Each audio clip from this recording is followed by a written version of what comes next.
नमस्कार। मैं हूं जम्मू आनंद। करता हूं सीधी बात। आखिर आज लोकसभा में प्रधानमंत्री प्रधान सेवक आए और विपक्ष पिछले कुछ दिनों से महीनों से जो अड़ा था कि मुंह खोलेंगे, तो आखिर आज उन्होंने मुंह तो खोला जरूर, लेकिन न सिर्फ नरेंद्र मोदी माननीय प्रधान सेवक प्रधानमंत्री आज लोकसभा में सिर्फ विपक्ष के ही सांसदों को निराश नहीं किया, बल्कि इस देश के 140 करोड़ नागरिकों को, इस देश की लोकशाही को, इस देश की उन्होंने निराश किया। क्योंकि लोग ये उम्मीद कर रहे थे कि 9 साल बाद वो देखना चाहते थे, सुनना चाहते थे कि देश के प्रधानमंत्री किस तरीके से बोलेंगे।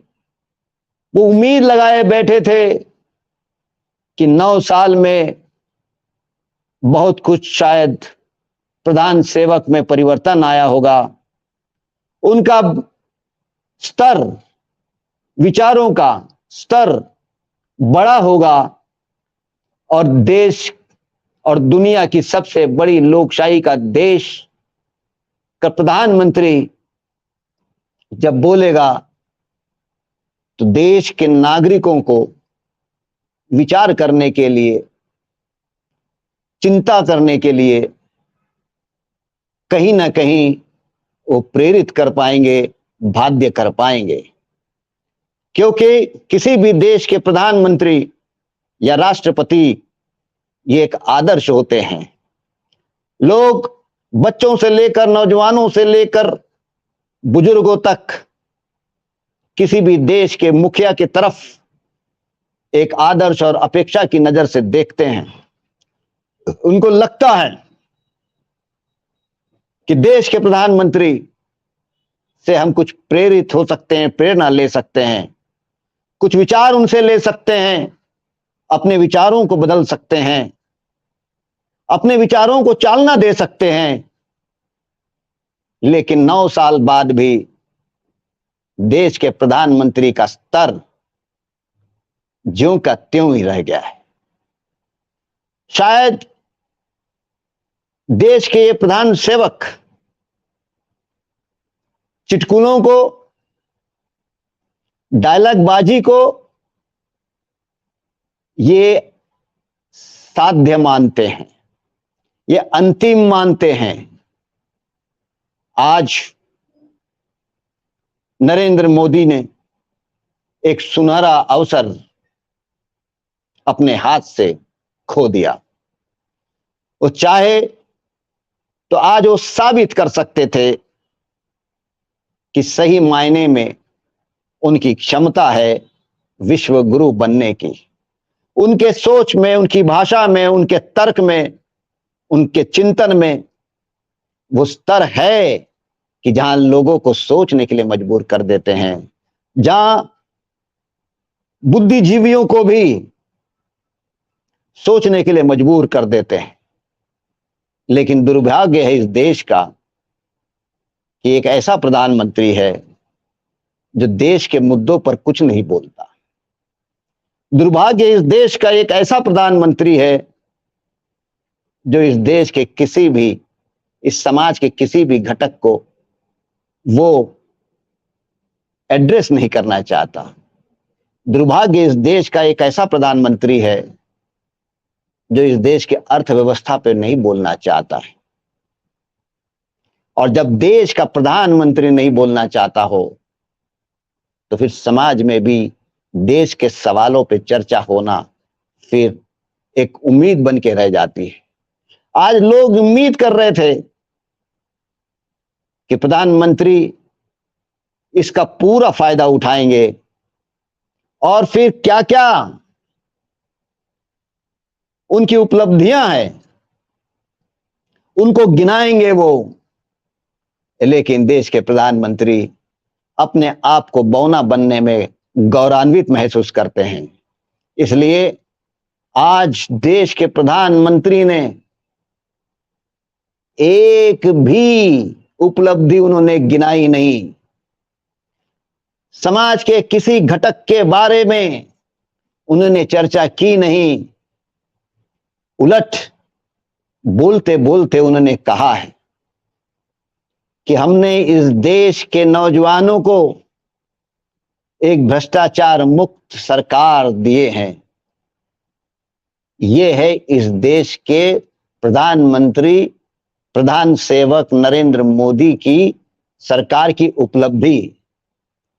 जब आज देश 45 साल के सबसे ज्यादा बेरोजगारी की दर से गुजर रहा हो, जब देश का नौजवान बेरोजगारी के संकट में, बेरोजगारी के दलदल में फंस गया है, जहां देश के नौजवान अपने हाथ देश के विकास में लगाना चाहते हैं, लेकिन बेरोजगारी की मार से वो इस देश के विकास में अपना योगदान नहीं दे पा रहे हैं। कोई रोजगार निर्माण हो नहीं रहा है।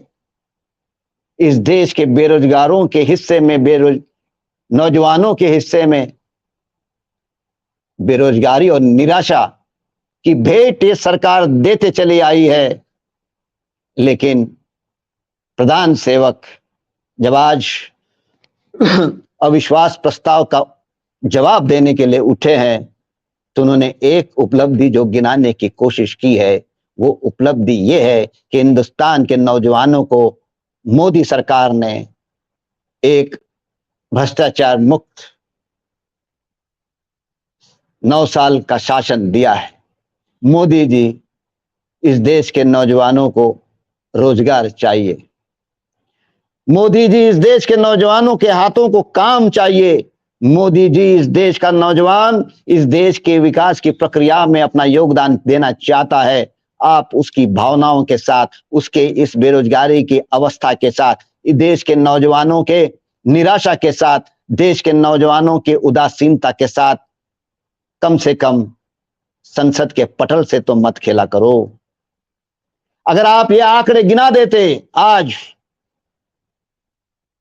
कि मोदी सरकार खास करके 2019 के बाद कितने रोजगार पैदा किए, तो शायद इस देश का नौजवान को लगा रहता कि सही मायने में प्रधानमंत्री ने नौजवानों के लिए कुछ किया है।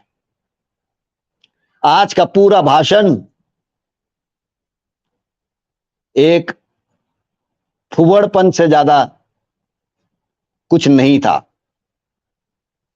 विपक्ष ने पिछले 1.5 दिनों में अलग अलग सांसदों ने कई सवालों की उन्होंने चर्चा की। अर्थव्यवस्था की चर्चा की, आयात निर्यात की चर्चा की, सरकार के वादों की चर्चा की, कृषि क्षेत्र के अवस्था की चर्चा की, वित्तीय संस्थाओं की, वित्तीय क्षेत्र की चर्चा की, देश के अंदर महिलाओं पे, आदिवासियों पे, दलितों पे होने वाले अत्याचारों की चर्चा की। विपक्ष ने मणिपुर की चर्चा की। अगर देश का प्रधानमंत्री विपक्ष के द्वारा उठाए गए मुद्दों के ऊपर अगर उत्तर देना नहीं चाहता है, तो फिर ये प्रधानमंत्री किसका जवाब देना चाहते हैं? अगर इस देश का प्रधानमंत्री इस देश के नौजवानों को, किसानों को, मजदूरों को, महिलाओं को, गांव में रहने वाले, शहर में रहने वाले, न जाने कितने घटक है समाज के, अगर उनको उत्तर नहीं देना चाहते हैं, तो प्रधानमंत्री जी आप है क्या? ये सवाल आपने विपक्ष, आपके ऊपर अविश्वास प्रस्ताव था, आपकी ये नैतिक जिम्मेदारी थी। अगर आप लोकतंत्र को मानते हो तो आपकी ये नैतिक जिम्मेदारी थी, क्योंकि अविश्वास प्रस्ताव आपके ऊपर था, आपकी सरकार पे था, तो आप वो धैर्य और नैतिक बल दिखाते और सदन में आप उपस्थित रहते और एक एक जिम्मेदार विपक्ष का सांसद अपनी जो बात कर रहा था आप उसको सुनते और उसके बाद आप एक संदेश देते कि हां, आप एक गंभीर प्रधानमंत्री हो जो विपक्ष की इज्जत करना जानता है, जो लोकशाही में विपक्ष के महत्व को समझता है, जो विपक्ष के द्वारा अनेकों मुद्दों को जो उठाया गया है उन मुद्दों पर जवाब देने की तैयारी इस प्रधानमंत्री की है। लेकिन आप दिल्ली में रहकर सदन चालू है, अविश्वास प्रस्ताव पे बहस चालू है, लेकिन आप सदन में मौजूद रहना पसंद नहीं करें। और आज जब आप अपना भाषण दे रहे थे तो आपके भाषण में कोई भी विषय, कोई मुद्दा नहीं था, तो आप ही की तरह जवाब भी विपक्ष ने दिया और आखिरी में विपक्ष बिना जाहिर किए, बिना ऐलान किए, मानो आपकी भाषण से उब गए हो, वो धीरे धीरे सब लोग सदन छोड़ के चले गए। शायद किसी भी प्रधानमंत्री का इस प्रकार का अपमान कभी नहीं हुआ होगा, क्योंकि सदन में विपक्ष, चाहे कभी भारतीय जनता पार्टी भी विपक्ष में रही हो, तो ऐलान करके कि हम वॉकआउट करने जा रहे हैं, तो वॉकआउट ये भी एक संसद के अंदर अपना विरोध प्रदर्शित करने का तरीका है, वॉकआउट। लेकिन जैसे कई बार ये होता है कि हम पिक्चर की टिकट तो खरीद लेते हैं ये समझ कर कि पिक्चर शायद बहुत अच्छी है, लेकिन जब टाकीज के अंदर जाते हैं और जब पिक्चर शुरू हो जाती है तो कुछ देर बाद बोर होने लगता है और फिर इतनी बोरियत हो जाती है कि टिकट जो है उसको वहीं फाड़ कर पिक्चर को आधे छोड़कर दर्शक चले जाते हैं।